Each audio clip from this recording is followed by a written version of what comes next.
tahun 90-an, strategic planning itu bekerja dengan sangat linear. Ya. Dia mencari consumer insight, membuat brief, membuat proposisi, membuat message, baru disebar ke kreatif. Nah, semua itu sudah berubah. Jadi sekarang ini strategic planning lebih menjadi strategic collaborator. Jadi dia sebagai conductor, berfungsi sebagai orang yang menjaga supaya orkestra itu berjalan dengan baik dalam disiplin brandnya. Advisor, so strategic planner itu menjadi advisor dari brand punya messaging, dia harus make sure bahwa messaging itu relevan. This works, it does not work.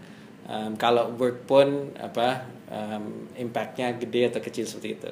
So once dia udah melihat relevansi itu, dia mencoba untuk menerjemahkan itu ke konsumen sendiri terkait dengan messaging itu yang menjadi sesuatu yang dia cari atau yang relevan apa.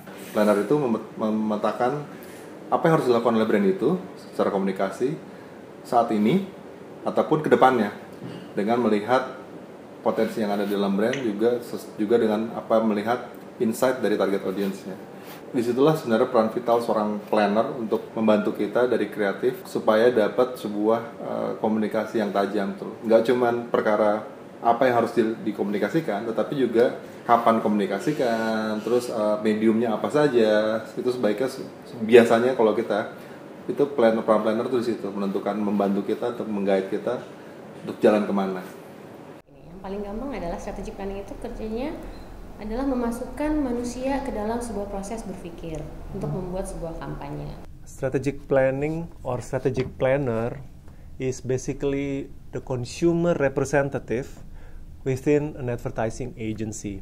At the same time, guides the creative development process based on relevant consumer insight. So our role really is to ensure that whatever communication idea comes out from the agency, the idea must be relevant, insightful, and also it can actually move people. I would say pemahaman dari brief itu kurang didapat. Biasanya itu yang sering terjadi, isunya itu ke sana. Untuk strategic planner maupun brand manager itu adalah let's be sure bahwa di awal itu objektif program itu jelas. Itu starting point yang paling penting. Kalau itu belum jelas, mending jangan dilanjutkan. Seperti itu. Untuk menghindari kekacauan aja sih. Orang itu harus punya minat tertentu terhadap insight, terhadap tren. Kemudian selain punya minat, sebenarnya dia punya kemampuan untuk membaca data, kemampuan untuk melihat apa yang terjadi di masyarakat, juga punya semacam gut feeling terhadap menentukan strategi mana yang paling cocok untuk sebuah brand. Jadi bukan lagi dia menyetor sebuah proposisi, udah silakan kemudian dieksekusi.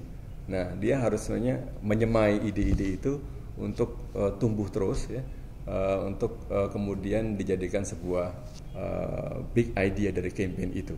Nah, tugas dia adalah memberi stimulasi itu. Itu strategic planning yang saya kira yang kita butuhkan sekarang ini.